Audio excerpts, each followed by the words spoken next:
Bienvenue à tous dans cet épisode de la Lettre Pro, le podcast IA. Je suis votre hôte Brulatour et aujourd'hui, nous allons explorer les nouvelles les plus marquantes de la journée. Notre premier sujet concerne la radio au Canada, un média qui continue de prouver sa fiabilité et sa popularité au fil des ans.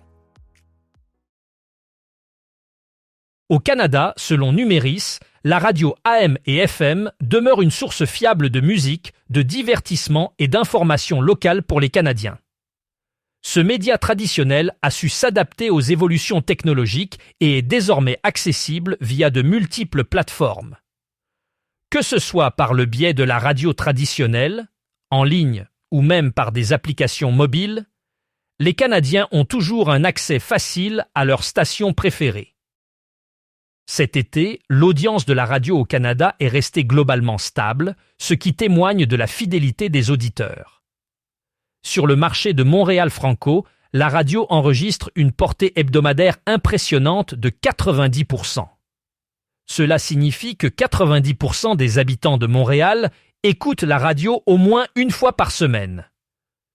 À Calgary et Edmonton, ce chiffre est légèrement inférieur mais reste tout de même élevé, avec une portée hebdomadaire de 83%.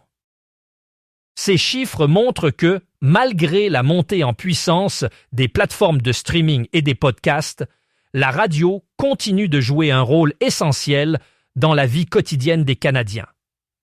Elle reste un média de choix pour ceux qui cherchent des informations locales, des émissions de divertissement et de la musique. La diversité des contenus proposés par les stations de radio canadiennes permet de répondre aux attentes d'un large public. La radio au Canada a su se réinventer et s'adapter aux nouveaux modes de consommation.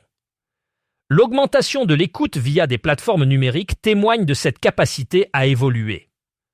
Les stations de radio ont développé des applications mobiles, des sites web interactifs et des flux en direct pour attirer et fidéliser une audience toujours plus connectée. En conclusion, la radio au Canada continue de démontrer sa pertinence et son adaptabilité. Elle reste un média incontournable pour des millions de Canadiens, que ce soit pour se divertir, s'informer ou simplement passer le temps. Nous suivrons de près l'évolution de ce média traditionnel qui, malgré les défis, continue de prospérer dans un paysage médiatique en constante évolution. Le podcast connaît un véritable essor en France, s'imposant comme un nouveau média incontournable. Cependant, derrière l'enthousiasme et la diversité des nouveaux talents, se cachent des défis majeurs. Le dernier rapport de l'Autorité de régulation de la communication audiovisuelle et numérique, ou ARCOM, dresse un état des lieux de cette industrie émergente, révélant un paysage contrasté où la passion créative côtoie une précarité financière inquiétante. La plupart des podcasteurs trouvent difficile de monétiser leur contenu et beaucoup d'entre eux manquent de reconnaissance et de soutien structurel. Cette situation souligne l'urgence de développer des modèles économiques viables pour soutenir ces nouveaux visages du podcasting français. Radio Restos, la web radio éphémère des Restos du Cœur, revient pour sa 5e édition du 27 au 29 septembre 2024. Cette initiative, orchestrée par Bruno Guillon, Manu Levy et Laurent Petit-Guillaume, réunit plus de 40 animateurs et animatrices des radios privées et publiques pour soutenir les Restos du Cœur dans leur mission d'aide à la petite enfance. Pendant 48 heures de direct, les auditeurs pourront profiter d'émissions de divertissement, de rire, de musique et de surprises. Les animateurs multiplieront les messages de sensibilisation et les appels aux dons pour financer des kits bébés, composés de lait, de couches et de petits pots. L'année dernière, les Restos du Cœur ont accueilli plus de 126 000 enfants de moins de 3 ans. Cette année encore, les étudiants de l'ISCPA réaliseront des reportages diffusés tout au long du week-end, marquant un moment fort de solidarité et d'engagement. La diffusion en direct sera disponible sur la page YouTube des Restos du Cœur, le site internet de l'événement et sur radioplayer.fr. De plus, plusieurs radios diffuseront un spot en hommage à l'appel radiophonique de Coluche en 1985 pour promouvoir l'événement et encourager les dons, les groupes Radio France, les Indés Radios, Énergie, RMC, RTL, Fun, RTL2 et Radio Classique soutiennent également cette initiative. Julien Fregonara a annoncé son arrivée à la direction de Media One Group, le premier groupe de radio privé en Suisse romande. Le groupe développe notamment les radios One FM, Rouge, LFM, Radio Lac, ainsi que des stations en DAB+, et 4 télévisions. Julien Fregonara était jusqu'à présent directeur général d'Espace Group, dont le siège est à Lyon. À l'occasion des Journées européennes du patrimoine, ce samedi 21 et ce dimanche 22 septembre, France Bleu Creuse propose à ses auditeurs de découvrir ses locaux situés à Guéret, ainsi qu'une exposition photo sur l'histoire de cette radio locale depuis 42 ans. France Bleu Creuse est une radio emblématique dans ce département du Limousin, avec une très forte notoriété et un attachement profond des Creusois. Chaque année, cette locale de Radio France signe des audiences particulièrement élevées, avec près de 23 000 auditeurs quotidiens. Selon la dernière étude EAR locale de Médiamétrie, France Bleu Creuse a réalisé une audience cumulée de 22,8% pour la période 2022-2024, bien que ce chiffre soit en légère baisse par rapport à la période précédente de 2020-2022 où elle atteignait 29,1%. Les visites des locaux auront lieu ce samedi 21 septembre et ce dimanche 22 septembre à 9h, 9h30, 10h, 10h30, 11h et 11h30. Pour participer, les auditeurs doivent s'inscrire en appelant la radio au 05 55 52 37 38 avant le 20 septembre. Tendance Ouest, la première radio locale en Normandie avec 208 000 auditeurs quotidiens selon le dernier pointage de Médiamétrie, prépare son prochain Tendance Live. Cet événement aura lieu au Carré des Docks au Havre, le vendredi 27 septembre. 7 artistes et groupes reconnus monteront sur scène, offrant une soirée musicale diversifiée. Parmi eux, on retrouvera l'énergie rock de Superbus, la sensibilité de Jérémy Frérot, la voix en or de Kimber Rose, les ballades d'Alyosha Schneider, les textes ciselés de Sylvain Dutu, la révélation Cobalt et la pop décalée de Passage. Les auditeurs peuvent encore gagner des places en envoyant Le Havre au 7 14 15 au coût de 3 fois 0,75 € par SMS ou via les réseaux sociaux de la radio. Le concert est gratuit, offrant une belle opportunité de découvrir ses talents en live.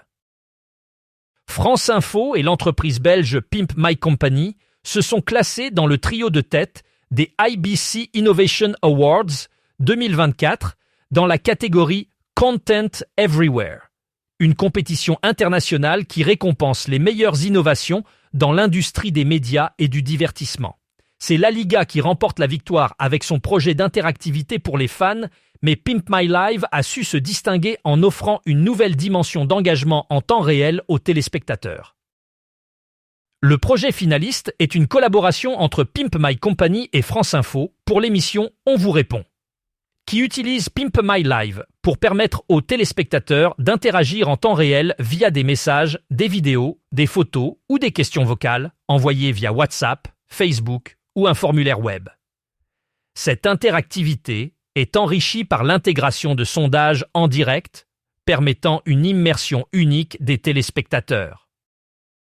Dans l'émission, les téléspectateurs scannent un QR code affiché à l'écran pour participer en direct, offrant ainsi une dimension participative sans précédent. Ils peuvent ensuite envoyer un message écrit à la rédaction, une question, un message vocal, une photo ou une vidéo par le biais de plusieurs canaux, Facebook, WhatsApp ou via un formulaire web.